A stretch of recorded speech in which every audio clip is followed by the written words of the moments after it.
This is SelfWork, and I'm Dr. Margaret Rutherford. At SelfWork, we'll discuss psychological and emotional issues common in today's world and what to do about them. I'm Dr. Margaret, and SelfWork is a podcast dedicated to you taking just a few minutes today for your own self-work. Hello, and I'm so glad you've tuned in to SelfWork today. I'm Dr. Margaret Rutherford. I'm a clinical psychologist out of Fayetteville, Arkansas, and I've been practicing for, 2019. It will make it 26 years here in Fayetteville. I'm not at all burned out by what I do. In fact, I still so enjoy and feel very honored that people tell me about their histories and their lives and ask me to help with trauma or loss or grief or depression or anxiety, whatever it happens to be. And 2 years ago, when I began podcasting, I really wanted to extend the walls of my practice to those of you who may be seeing other therapists but would appreciate a slightly different opinion. For those of you who are new to mental health or mental illness and you've been diagnosed with depression or anxiety or an eating disorder or bipolar disorder, whatever it is, and perhaps this would be helpful to you as well. And thirdly, for those of you who might never reach out to a therapist or psychologist for help, but are curious about what someone like me would have to say. So welcome to all three groups or whoever else is listening. Today, I'm going to focus again on my passion, perfectly hidden depression. I'm writing a book on it that will actually be published in November of 2019. I received 2 emails this week in the same day, and I actually thought someone had sent their email twice because what I saw at the very beginning of the email was so dramatic. Both of those first sentences were, "I think you may have saved my life." I'm very humbled by that and thankful for that. Their stories were really not too similar, except they both definitely identified with perfectly hidden depression.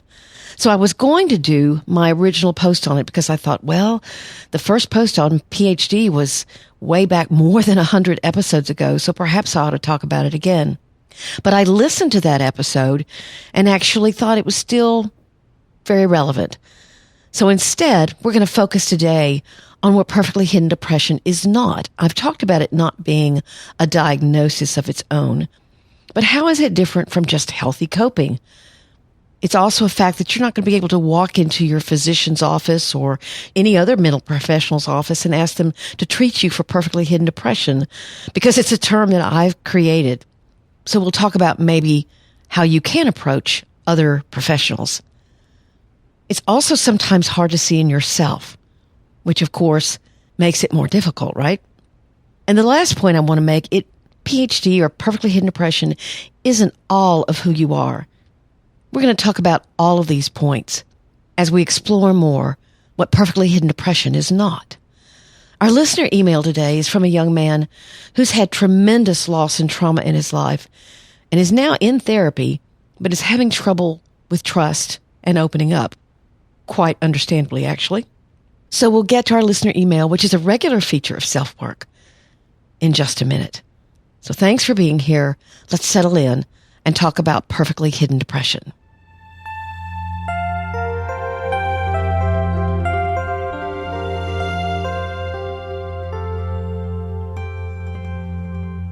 We're talking today about what perfectly hidden depression is not. For those of you who may not know what it is, you can give a quick listen to episode 3, my very first podcast on perfectly hidden depression. It's when perfectionism and over-responsibility, denial or detachment from any kind of painful trauma or emotions, when all of that hides or attempts to hide or cover up an actual depression. But perfectly hidden depression can look like healthy coping. You know, whether we're born with certain skills or learn them along the way, we each gather these skills, things we do competently, and we carry them around in our psychological toolbox to use when we need them. As an example, perhaps organization comes easily to you. You methodically design your approach and follow through when meeting a deadline. Or you could be quite the opposite. You're someone who waits until that deadline is looming before you get something done. You're most effective in a time crunch. Neither skill or strategy is particularly better than the other one, but they both can be considered skills. You handle stress through the use of those skills. It becomes the way you function.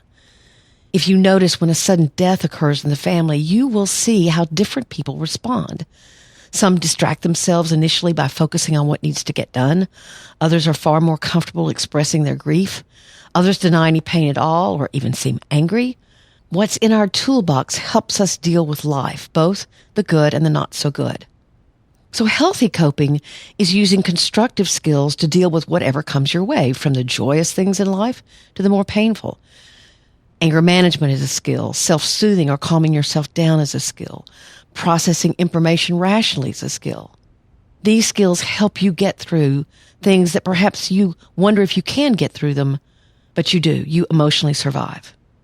Now, one of the chief characteristics of perfectly hidden depression is an almost complete denial of painful emotions, and that's not healthy.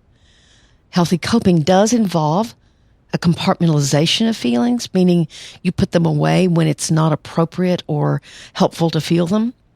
But when it's safe, when you have the energy, when you have privacy, or simply when you have time, you connect with those feelings, good or bad. And if they're painful, you risk sitting with hurt or sadness, darkness or despair in order to heal. Everybody learns to compartmentalize. Good parents have soothed their children, so those children learn that feeling sad or bad is tolerable. And you've probably watched your parents soothe themselves. You learn through this kind of modeling that emotions don't have to govern your life, that there's a time and a place to express them. Healthy parents teach their kids about feeling pain and working through it a bit at a time. You know, you may have heard some version of an old proverb, "The wind does not break a tree that bends." So connecting with these sadder thoughts, more painful experiences and emotions is bending. You recognize on a very basic level that you can't survive the storm if you're too rigid. This is if your coping skills are healthy.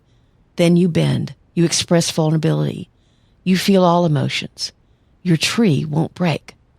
But if you struggle with perfectly hidden depression, you've got this backwards. You believe you'll break if you bend, if you admit vulnerability or hurt. You have to begin to challenge that thought. So perfectly hidden depression is definitely not, in its entirety, healthy coping. It can look like healthy coping, but it's really not. Let's talk a little bit about PhD not being a recognized diagnosis or mental disorder. You know, many people have emailed me and said, "Where can I go to get help for PhD? If I tell my doctor I have it, then they'll treat me for it, right?" No. If you have a similar experience as others who've written to me, there's a small chance you'd be diagnosed with depression. It's far more likely, if you aren't totally honest, which of course is the problem, your practitioner's understanding will be incomplete. I had someone write me and tell me this story. Let's call him Sam. Sam went to the doctor because he was getting too close to the edge, and the doctor was a pretty cold, aloof kind of guy. Sam said, "He gave me a depression inventory instead of talking with me, and I answered, of course, like someone with PhD. The inventory asked if I felt hopeless. I wasn't about to admit that, so I checked no. For someone like me, the question should be, if you felt hopeless, would you tell anyone?" The answer would still be no, but we could have talked about my perfectly hidden depression. The doctor was assuming I'd completely open up to him. I attempted suicide the next week, and surprisingly, the same doctor visited me in the hospital.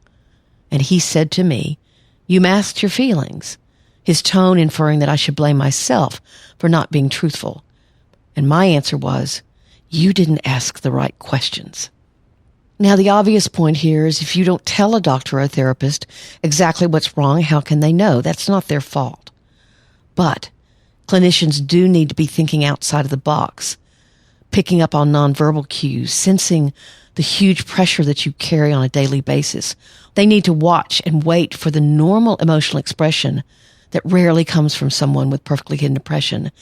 And if they notice, and if they ask the right questions, they'll get it. But you've heard the old saying, if it looks like a duck, swims like a duck, and quacks like a duck, then it's probably a duck. If you experience perfectly hidden depression and head over to your local doctor or therapist, they're not likely to diagnose you as a duck. You don't look, swim, or quack like a depressed person. So that's its danger. And you need to understand that if you go for help. The third point is that perfectly hidden depression isn't always easy to see in yourself. It's actually just the way you view yourself. It's a product of how you decided to emotionally and mentally survive whatever family situation that you grew up in. Even siblings reared in the same home adapt differently to that home. One may rebel, one may try to please or make people laugh. One may work to fix a situation. Another one may become invisible. You probably can think about your own way of surviving, but you don't necessarily recognize your own strategy as a strategy. It simply became who you are. Oh, that's just Jason. He stays out of the way. Or, you can always count on Gail. Underneath the obvious superficial behavior is an unconscious strategy, and it's likely to greatly affect you in the way you approach your life. So what does that mean to you? Perfectly hidden depression may not be easy to see in yourself. Sometimes perfectly hidden depression isn't intentional. It's not conscious. Sometimes it takes someone like your partner or friend pointing out how you didn't cry when your friend died, or how you can seem more uptight about how the kids are doing in school, or how you stay constantly busy. Even if they say something to you, it might not sink in. You say, I'm fine, really, it's all good. Many people who've reached out to me identifying with PhD tell me that they themselves have searched online about depression. Their gut was telling them something was wrong, but they just didn't know what. They were puzzled, in fact, at what they found. I didn't see myself in what I read. I'm really active. I think pretty clearly. I enjoy my kids. So they dismissed any idea that they might be depressed. So here's my last point. Perfectly hidden depression isn't all of who you are. You may have many healthy coping skills in your skill set. But if you identify with perfectly hidden depression, and again, that's in episode 3 and actually 4, and then other episodes are interspersed throughout.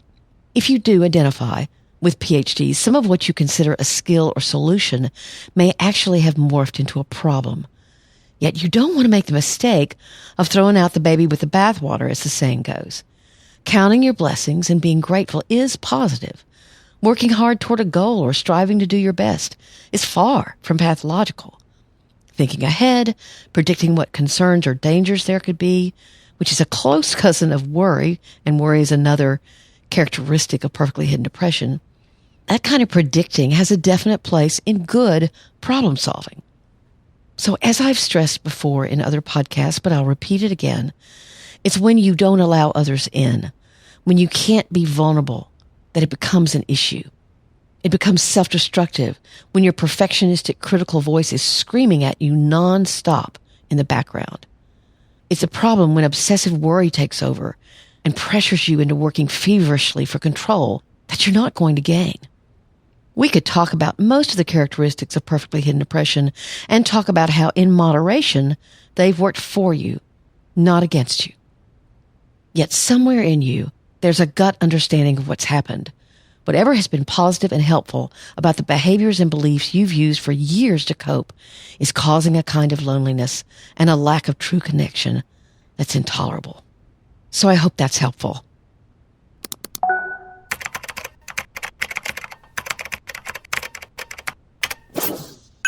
Our listener email today is from a young man who's 23 years old. First, I'd like to thank you for your informative podcasts. I recently discovered you, and I can't stop listening. That pleases me. Secondly, I'd like to ask you for some advice. I've recently left an abusive relationship with my adopted father. He was physically and emotionally abusive, more so emotionally. It became quite toxic, and I felt physically and emotionally drained and exhausted. I graduated and moved to Switzerland. This young man lives in Europe. This was a decision that I made within 2 months, so it was quite abrupt. And my entire adopted family has stopped communicating with me. I had a close relationship with my adopted mother, but now I don't have a relationship with her at all. I had experienced a lot of trauma as a child. I had a relative take their own life. I grew up poor and moved from orphanage to orphanage. My mother died when I was 8 years old. And I was sexually assaulted. I've never told anyone about this before and feel quite ashamed. I tried to commit suicide when I was a teenager, but I had never felt more scared. Eventually, I learned to cope with depression, and it's quite episodic, but I feel it returning since my move. Often, I don't feel worthy of love, and I'm in therapy, but I'm having a difficult time opening to her. I'm not sure why. Any suggestions would be helpful. Thank you so much. Hello, thanks so much for being a podcast listener. You've had incredible loss in your life, and I can hear that your own emotional life has been difficult to manage. I'm so glad you're in therapy. I don't hear that you've had anyone except your adopted mother who you could trust or feel safe with. So it's no wonder you're having a hard time opening up. And even she didn't protect you from your adopted father. I would advise that you talk about just that. Take the opportunity to let your therapist know that you're having a hard time with trust or you're afraid. It also sounds like you're dealing with shame over the sexual abuse, and that can certainly lead to difficulty with being open. There's a wonderful book, Healing the Shame That Binds You, that might be very helpful to you. You're so wise to ask for help. The move to another country, the break with your family, and carrying around shame, even one of those is enough to spark depression. Please take care. I thought this was a very helpful email because he has had a lot of trauma and a lot of loss, as many of you may have had. And of course, it can make it difficult to trust anyone, even a therapist. So just talk about that difficulty in and of itself, and that's where you start.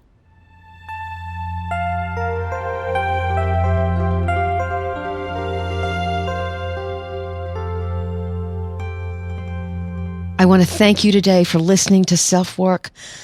And thank you for all the ratings and reviews. I so appreciate them. For those of you who are saying the podcast is just okay, let me know what could be better.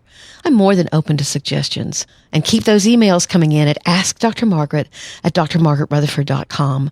They are confidential. I'm the only one who sees them. And if you don't want me to use them on the air, I certainly will not do so. Just let me know.